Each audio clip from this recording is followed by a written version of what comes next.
नमस्कार ज्योतिष प्रेमियों, आप सबका स्वागत है मेरे YouTube मंच कल की एस्ट्रो में। इस YouTube मंच पे हम डिस्कस करेंगे ज्योतिष से संबंधित कुछ विषय, कुछ बातें और ज्योतिष कैसे काम करता है। हर एक की कुंडली में क्या ज्योतिष अलग काम करता है या जैसे सब लोग गोचर में एक राशि को लेके और सबके लिए एक ही फल बता देते हैं, क्या ज्योतिष वैसे काम करता है। जानेंगे इन सब चीज़ों के बारे में। आप मेरे पीछे बोर्ड पे देख रहे होंगे एंड लिखा है गुरु का गोचर 2025 से 2026। आप जानते हैं जैसे हाल फिलहाल में शनि का गोचर कुंभ राशि से मीन राशि में आए हैं। शनि ने अपनी राशि परिवर्तन की है 2.5 साल बाद। तो ऐसे ही गुरु भी 1 से सवा साल में राशि परिवर्तन कर लेते हैं। तो गुरु पिछले 1 साल से चल रहे थे वृषभ राशि में, 2 नंबर राशि में, और उसके बाद अब गुरु 14 में से परिवर्तन करने जा रहे हैं मिथुन राशि में। तो गुरु का ये परिवर्तन मेष राशि वालों के लिए कैसा रहेगा, ये वीडियो स्पेशली मेष राशि वालों के लिए। वैसे मैं धीरे धीरे सबके लिए लेके आऊंगा कि गुरु का राशि परिवर्तन वृषभ राशि वालों के लिए कैसा होगा, मिथुन राशि वालों के लिए कैसा होगा, लेकिन आज स्पेसिफिकली ये वीडियो मेष राशि वालों के लिए। तो अगर आपकी मेष राशि है तो आप ये वीडियो बिल्कुल देखिए शुरू से लेके अंत तक, क्योंकि बहुत सारी बातें आपकी लाभ और आपको क्या क्या सावधानियां रखनी है मैं बताऊंगा वीडियो के बीच में। तो आप कोशिश कीजिएगा वीडियो को पूरा देखें, ठीक है। अब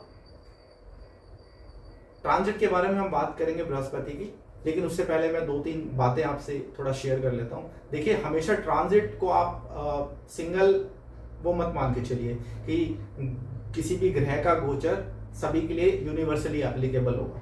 ऐसा नहीं होता, क्योंकि अगर ऐसा होता तो हम लोगों की सबके अलग अलग टाइम पे बर्थ हुआ है, राइट। सबकी अलग अलग कुंडलियां हैं, उन कुंडलियों में उस ग्रह की क्या प्लेसमेंट है, उस ग्रह को क्या स्वामी मिला हुआ है, किस भाव का स्वामी प्राप्त है, उसके हिसाब से कोई गोचर काम करता है। गोचर सिर्फ एक सपोर्टिव है। जो कुंडली में फल लिखे गए हैं, जो भी आपके कुंडली में प्रोमिसेस हैं कि ये योग में इस बच्चे को या इस इंसान को ये प्राप्त होना है, ट्रांजिट वो आपको आके रिजल्ट दे देता है। ट्रांजिट का काम इतना है, तो इसलिए सब कुछ ट्रांजिट को लेके ना चले, ये मैं पहले ही बता देता हूँ। उसके लिए आपको भाव देखना पड़ेगा। वो राशि जिसके बारे में बात कर रहा हूँ वो किस भाव में है। अब जैसे मेष राशि अगर ये आपके अष्टम भाव में हुई, 6ठे भाव में हुई या 12 भाव में हुई, तो फिर फल खदन में जो मैं लाभ बताऊंगा उसमें बहुत कमी आ जाएगी, सावधानियां फिर बढ़ जाएंगी, ठीक है। ऐसे ही गुरु, क्योंकि अभी मैं गुरु का ट्रांजिट बताने जा रहा हूं, तो फिर गुरु के लिए आपको देखना पड़ेगा गुरु आपकी पत्रिका में किस भाव का स्वामी है। 6, 8, 12 का स्वामी है क्या? अगर 6, 8, 12 ये 6ठा स्थान है, ये 8वां स्थान है, 12वां स्थान है, ठीक है जी। तो 6ठा, 8वां, 12वां स्थान हमेशा स्ट्रगल, हमेशा दुख दिखाता है, ठीक है। जिसमें से तीसरा, 6ठा और 11 ये अशुभ स्थान है। 6, 8 और 12, बेसिकली 8 और 12, 8वां और 12वां, ये आपका दुख स्थान है। तो जो भी आपको दुख आएगा वो इन भाव से संबंधित तो आएगा ही आएगा। इसलिए हम एकदम से यूनिवर्सली किसी पे ये एप्लीकेबल नहीं कर सकते कि गुरु सबके लिए, मेष राशि वालों के लिए, सबके लिए बहुत अच्छा रिजल्ट करेगा, ऐसे नहीं मान के चलना है। तो आपको ये ध्यान रखना है, वो राशि जिसके बारे में मैं बताने जा रहा हूँ, मेष राशि आपकी पत्रिका में कहाँ है, गुरु की प्लेसमेंट कहाँ है, गुरु किस भाव का स्वामी है, और क्या गुरु की अंतर्दशा या दशा है या नहीं है। तब जाके आप इसको, और उसमें एक एडिशनल चीज और लगाइएगा कि गुरु बलवान है या नहीं है, क्या वो पीड़ित तो नहीं है, अस्त तो नहीं है, बलवान है या नहीं है षडबल में, क्योंकि ग्रह रिजल्ट तभी करेगा जब वो बलवान होगा। ये एक कंडीशन है पराशर शास्त्र में, होरा शास्त्र में ये कंडीशन है। कोई भी ग्रह अपने बल के अनुसार ही रिजल्ट करेगा। अगर उस ग्रह में दम नहीं है तो वो आप उससे उतना एक्सपेक्ट मत कीजिए कि वो बहुत अच्छा रिजल्ट करेगा। तो गुरु का, क्योंकि गुरु का मैं गोचर बताने जा रहा हूं, तो गुरु का आपका बलवान आपकी कुंडली में होना बहुत जरूरी है, ठीक है। ये आशा करता हूं आप सब इसको एक होलिस्टिक अप्रोच में देखोगे। सारी चीजें जो मैंने बताई हैं उसको आप देखोगे और उसको देख के फिर इस गोचर को अप्लाई करोगे, तो फिर आपका 80-90% आपको रिजल्ट मिल जाएगा। 100% तो कुछ नहीं होता, क्योंकि हम भी इंसान है और ज्योतिष एक समुद्र है। समुद्र में जितने गोते मारोगे हमेशा कुछ ना कुछ नया ही निकलेगा, ठीक है। तो आशा करता हूं आपको मेरी बात समझ आई होगी। अब आगे बढ़ते हैं मेष राशि के लिए, कि गुरु का ये गोचर मेष राशि के लिए क्या लेके आया है, क्या लाभ देगा या कुछ सावधानियां भी बरतने की जरूरत है हमें इस गोचर में। आइए देखते हैं। देखिए ये काल पुरुष की कुंडली है, मैं थोड़ा सा बता देता हूँ। ये पहला भाव, ये दूसरा, ये तीसरा, ये चौथा, ये पांचवा, ये छठा, ये सातवां, ये आठवां, ये नवा, ये 10वां, ये 11वां, ये 12वां। ये टोटल 12 भाव होते हैं कुंडली में और 12 ही राशि होती है। ठीक है, मैं ये बता चुका हूँ 6, 8, 12 ये भाव दुख दिखाते हैं, यहाँ से प्रॉब्लम्स आती हैं। और ये केंद्र के भाव हैं, ये अच्छे भाव होते हैं 1, 4, 7 और 10। उसके बाद त्रिकोण के भाव 5 और 9, ये सर्वदा त्रिकोण भाव जो मैंने बताया 5 और 9 ये सर्वदा शुभ भाव है, हर कंडीशन में भाव शुभ है। चलिए अब गुरु देखिए काल पुरुष की कुंडली, क्योंकि काल पुरुष की कुंडली है 1 नंबर से स्टार्ट होती है, आपकी कुंडली कहीं से भी स्टार्ट हो सकती है। ठीक है, लेकिन आप अपनी कुंडली में ये देखिए चंद्रमा जिस राशि में है, मेष राशि में अगर चंद्रमा है तो ये वीडियो आपके लिए है, ये गोचर आपके लिए बताने जा रहा हूं। अगर चंद्रमा आपका मेष राशि में और आपकी मेष राशि, तो आपकी राशि से बृहस्पति तीसरे में गोचर करेंगे। इसका मतलब ये है कि ये जो भाव है ना तीसरा, ये पराक्रम का भाव है, ये आपके बाहुबल का भाव है, आपकी मेहनत का भाव है। आप कितनी मेहनत करेंगे वो आपका ये वाला भाव बता देगा। ये भाव पीड़ित हुआ तो प्रॉब्लम है, ये भाव अच्छा हुआ तो बहुत अच्छा है, क्योंकि बृहस्पति जो सर्वाधिक शुभ ग्रह है वो आपके इस भाव में आने जा रहे हैं। तो इस भाव से संबंधित आपको बहुत अच्छे रिजल्ट देखने को मिलेंगे, जैसे कि आपका बल बढ़ेगा। बल मतलब आप फील करेंगे कि आपके परिवार में जो भी आपके छोटे भाई बहन हैं उनसे आपका मेल मिलाप बढ़ गया है। आपका अगर कोई मनमुटाव चलता हुआ आ रहा है तो आप देखेंगे वो सॉल्व होगा इस दौरान। ठीक है, छोटे भाई बहन अगर कॉर्पोरेट में काम करते हैं, गवर्नमेंट जॉब में काम करते हैं और अगर वो प्रमोशन के लिए एलिजिबल है तो हो सकता है किसी पदवी पे भी पहुंच जाए, वो उनको कोई प्रमोशनल पोस्ट ऐसी मिल जाए किसी भी डिपार्टमेंट में, या उनकी लाइफ में सुख आ जाए, क्योंकि गुरु है सुख के कारक है। तो गुरु तीसरे भाव में जा रहे हैं तो उनकी लाइफ में कहीं ना कहीं से प्रॉब्लम्स थी तो रिलैक्सेशन आएगा। ठीक है, सुख की अनुभूति प्राप्त करेंगे अगले 1 साल में, उनको कोई पोस्ट भी मिल सकती है। ठीक है, ये आपका कम्युनिकेशन का भाव है, बृहस्पति यहाँ आ रहे हैं। ठीक है, तो आपका कम्युनिकेशन अच्छा हो सकता है, आप कोई लैंग्वेज सीख सकते हैं।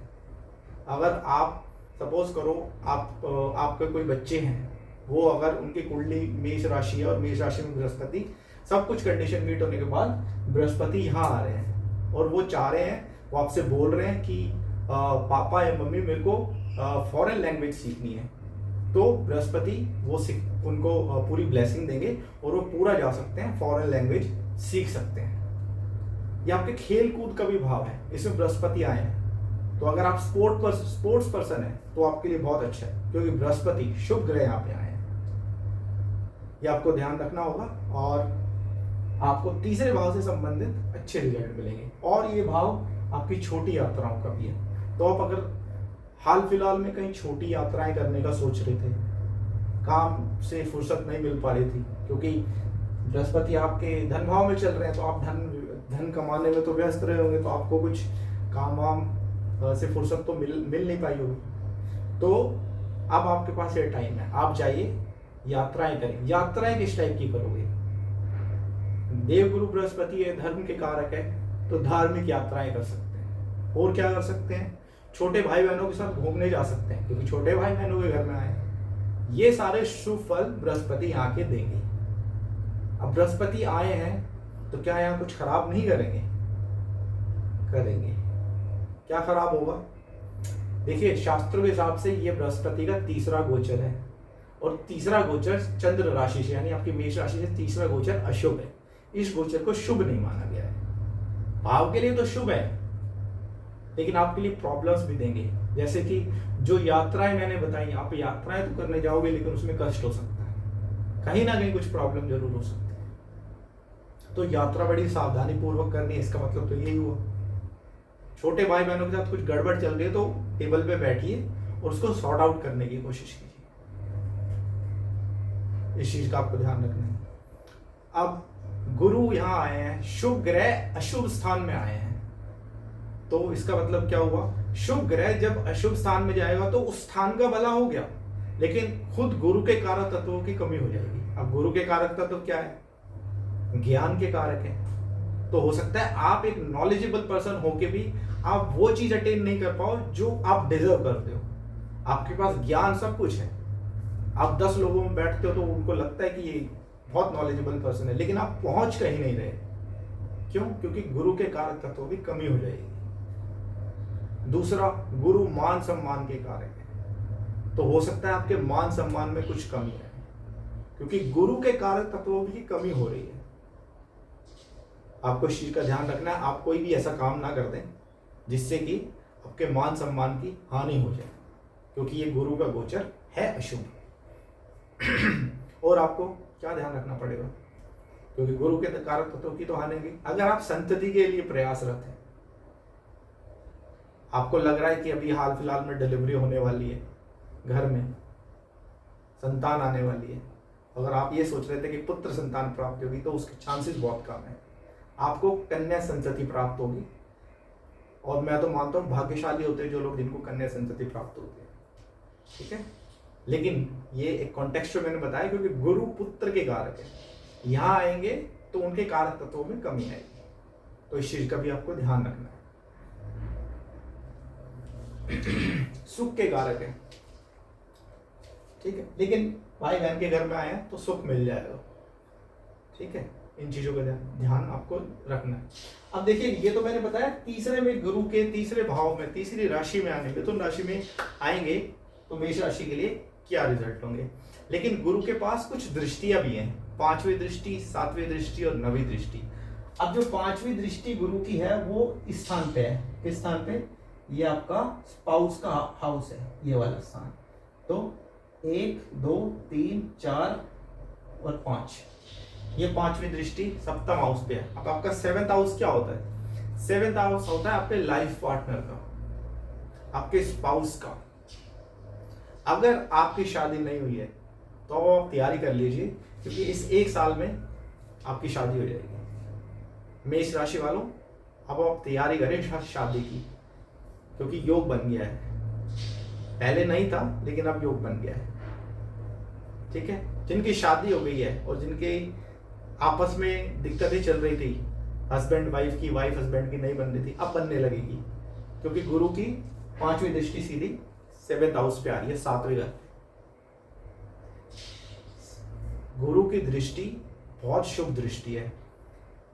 अगर आप इतने, रिश्ता आपका इतना खराब हो चुका है कि डाइवोर्स तक बात जा चुकी है ना, और आप अगर नहीं चाहते हो डाइवोर्स लेना, तो आप घबराइए मत, डाइवोर्स नहीं होगा, गुरु तो नहीं लेने देंगे। हाँ, कोई और 2-3 ग्रह, शनि या राहु या सूर्य की कहीं से दृष्टि या प्लेसमेंट हो गई, फिर इस बात में फर्क आएगा।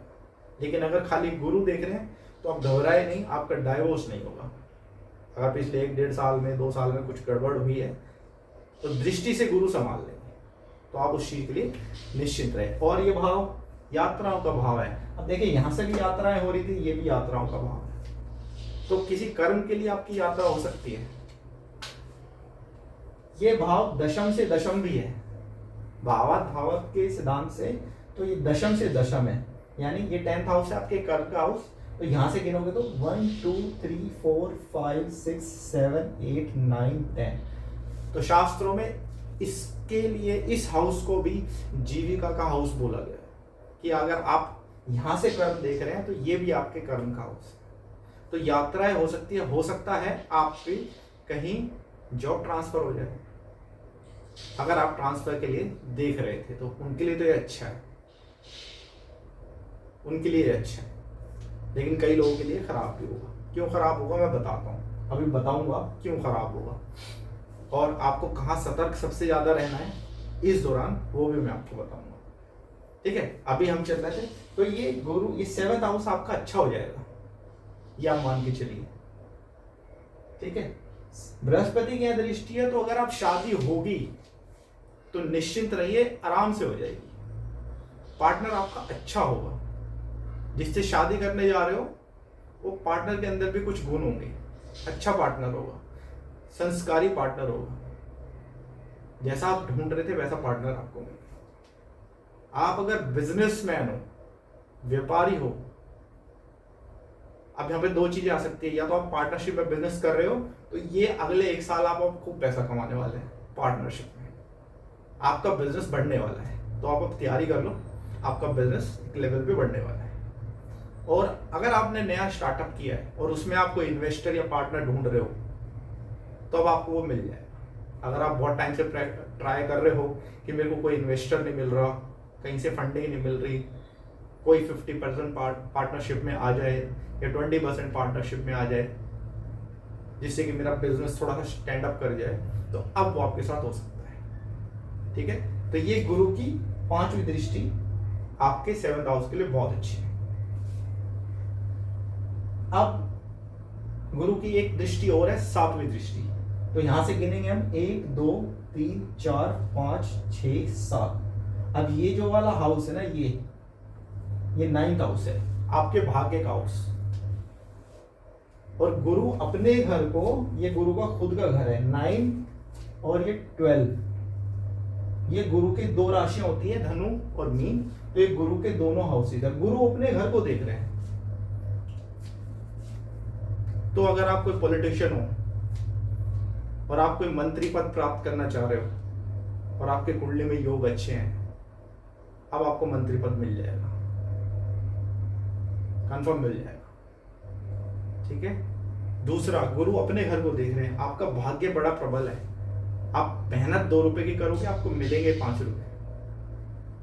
ठीक है, लेकिन उसमें अब आपको ध्यान क्या रखना है, ये आपके बड़े बुजुर्गों का घर है, आपके पिता का घर है, देवताओं और ब्राह्मणों का घर है। ठीक है, तो इनकी आपको हमेशा सेवा करनी है, सेवा भाव रखना है, इनसे कभी भी गलत आपको नहीं बोलना है, नहीं तो आपके भाग्य की हानि हो जाएगी। आपको इन चीजों का बहुत ध्यान रखना है। अगर आप सोसाइटी में अच्छे रुतबे पे हो, अच्छी पोजीशन पे हो, या नहीं भी हो, आपके मन में था कि मेरे को एक बहुत बड़ा धार्मिक आयोजन करना है, भंडारा करना है, बिल्कुल करिए। गुरु 7वीं दृष्टि से अपने स्थान को देख रहे हैं, धर्म कर्म में जी भर के आप रुचि लीजिए, आपको सक्सेस मिलेगी। कहां से आएगा पैसा ये छोड़ दीजिए, बस आप सोचिए कि आपको धर्म कर्म में काम में जाना है। उसके बाद ये पिता का स्थान भी है, तो अगर पिता से कोई प्रॉब्लम चलती हुई आ रही है तो अब वो समाधान होगा। पिता बात नहीं सुनते तो आप सुनेंगे, पिता के पास जाइए, डिस्कस कीजिए, आपके जो भी गोल्स हो, आपके जो भी प्लान्स हो, जो भी आप बात करना चाह रहे हो, पिताजी से डिस्कस करिए, अब उनका समर्थन आपको मिल जाएगा। ठीक है, आपको ये 2 दृष्टि मैंने बताई, 5वीं और 7वीं। अब गुरु की एक दृष्टि रह गई जो कि है 9वीं दृष्टि। तो यहाँ 7 दृष्टि थी, अब 8वीं और 9वीं यहाँ पे भी गुरु देखेंगे। अब ये लाभ स्थान है, अब गुरु को धन का कारक बोला गया है, लाभ के भी कारक गुरु ही है।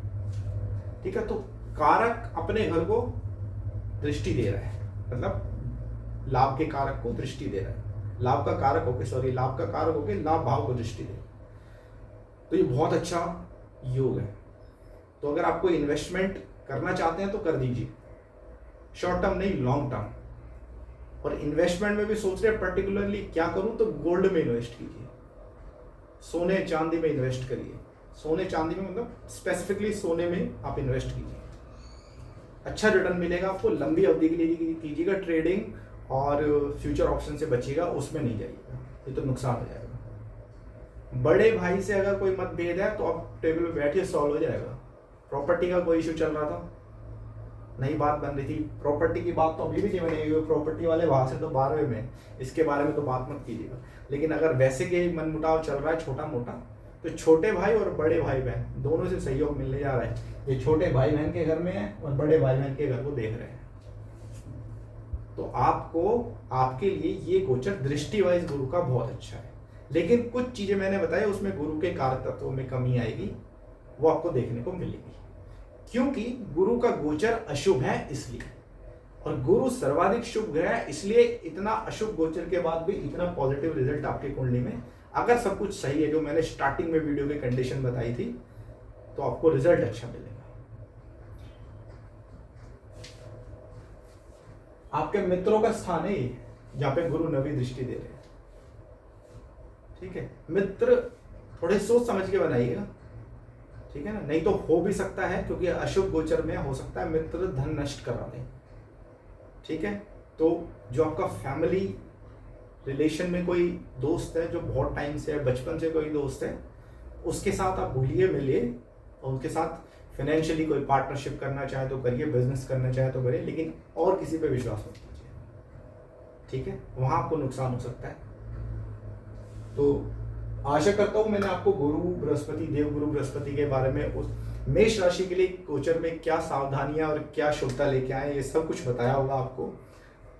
समुद्र है, ज्योतिष एक इतना बड़ा समुद्र है कि उसमें मैं अगर कल ये टॉपिक दोबारा लेके आऊंगा तो कुछ नई चीज बता सकता हूँ, ठीक है। तो बहुत चांसेस हैं कि मेरे से बहुत कुछ छूट गया है बताने में, ठीक है, लेकिन हो सकता है मैं बताने में और बताता जाऊं, लेकिन वीडियो बहुत लंबा हो जाएगा। अभी तो फिलहाल के लिए मेष राशि के लिए जो मैंने बताया वो सामर्थ्य है, उतना ठीक है।